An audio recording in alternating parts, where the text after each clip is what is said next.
સુરતમાં રોકાણકારોના બહાને કરોડો રૂપિયાની છેતરપિંડી આચરતી ગેંગ સામે સુરત ઇકોસેલે લાલ આંખ કરી છે।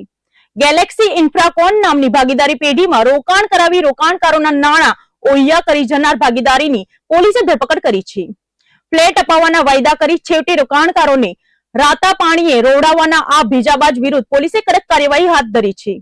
સુરત ઇકોસેલે કરોડોની ઠગાઈના મામલે ગેલેક્સી ઇન્ફ્રાકોન પેઢીના ભાગીદાર પ્રિયાંશ પટેલની ધરપકડ કરી છે। આરોપીઓએ ફરિયાદીને આ પેઢીમાં કરોડોનું રોકાણ કરવા લલચાવ્યા હતા અને રોકાણ સામે ગેલેક્સી ઇન્ફ્રાકોન પ્રોજેક્ટમાં ફ્લેટ વેચાણથી આપવાનું વચન આપ્યું હતું। ફરિયાદી પાસેથી કુલ્લે રૂપિયા 1,30,00,000 જેટલી માતબર રકમ લીધા બાદ આરોપીઓએ તેમને ફ્લેટ આપવાને બદલે તે ફ્લેટ અન્ય વ્યક્તિઓને વેચી દઈ વિશ્વાસઘાત અને છેતરપિંડી આચરી હતી। પોલીસ તપાસમાં સામે આવ્યું છે કે પ્રિયાંશ પટેલ એક રીઢો ગુનેગાર છે અને તેની વિરુદ્ધ અગાઉ પાલ પોલીસ સ્ટેશનમાં પણ છેતરપિંડીનો ગુનો નોંધાઈ ચૂક્યો છે। આ પેઢીના અન્ય ભાગીદારો સામે પણ અગાઉ 3.22 કરોડ હડપ કરી જવાની ગંભીર ફરિયાદો થયેલી છે। ઇકોસેલની આ કાર્યવાહીથી સુરતના પ્રોપર્ટી માર્કેટમાં છેતરપિંડી આચરતા તત્વોમાં ફફડાટ વ્યાપી ગયો છે। પોલીસે રોકાણકારોને અપીલ કરી છે કે કોઈ પણ પેઢીમાં રોકાણ કરતા પહેલા દસ્તાવેજોની પૂરેપૂરી ચકાસણી કરવી। સુરત શહેર પોલીસ કમિશનર ગેહલોત સાહેબના માર્ગદર્શન અને joint commissioner police crime branch Raghavendra Vats સાહેબની સૂચનાથી ઇકોનોમિક ઓફેન્સીસ વિંગ અલગ અલગ ઇકોનોમિક્સ જે ઓફેન્સીસ છે એની તપાસ કરી રહી છે।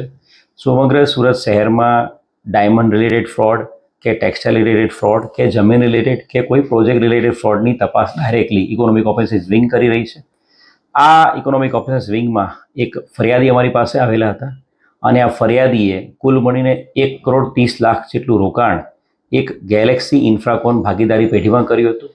ગેલેક્સી ઇન્ફ્રાકોન ભાગીદારી પેઢીમાં આજે ફરિયાદીએ છે એણે 2 અલગ અલગ ઇન્સ્ટોલમેન્ટમાં સૌથી પહેલાં 85 લાખ અને 15 લાખ એમ 1 કરોડનું રોકાણ એક ફ્લેટ માટે કર્યું હતું અને ફ્લેટનો દસ્તાવેજ આજે આરોપીઓ છે જે ગેલેક્સી ઇન્ફ્રાકોન ભાગીદારી પેઢીના જે મુખ્ય વ્યક્તિ પ્રિયાંક પટેલ, એની સાથે કિશોર પટેલ, પ્રતિક પટેલ, હર્ષલ પટેલ, નૈમિલ દડાવાલા, હિતેશ ઠાકોર પટેલ અને જેનો મુખ્ય જે આ આખી ભાગીદારી પેઢીનો મેઇન કરતા હતા પિંકેશ સુરેશભાઈ પટેલ, આ તમામ ભાગીદારી પેઢીના લોકોએ 1 કરોડ રૂપિયા ફરિયાદી પાસે લઈ લીધા હતા અને ફ્લેટનો વેચાણ દસ્તાવેજ અન્ય કોઈને કરી આપેલો હતો અને ત્યારબાદ એ ફ્લેટની જગ્યાએ એક નવો બંગલો એમને આપવાની વાત કરીને એક બંગલા માટે પણ એમની પાસેથી 30 લાખ, ફરિયાદી પાસે 30 લાખનું એક રોકાણ કરી લીધેલું હતું અને એ બંગલાનો પણ એમને દસ્તાવેજ કરી આપ્યો નહોતો।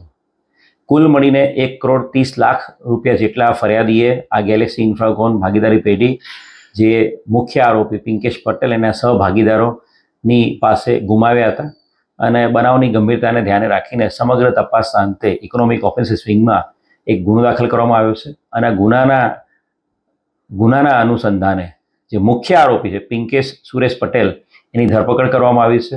આરોપી હાલ રિમાન્ડ ઉપર છે। અન્ય આરોપીની હાલ શોધખોળ અને તપાસ તજવીજ ચાલુ છે।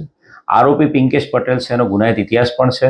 આ જ પ્રકારની એક 3 કરોડથી વધુ અમાઉન્ટની ફોર્જરીનો, છેતરપિંડીનો અને ફોર્જરીનો ગુનો એની વિરુદ્ધમાં અડાજણ પોલીસ સ્ટેશનમાં પણ દાખલ થયેલો છે અને ઇકોનોમિક ઓફેન્સીસ વિંગમાં પણ આ જ આરોપી પિંકેશ પટેલ વિરુદ્ધમાં અન્ય 2થી વધુ અરજીઓની તપાસો ચાલુ છે।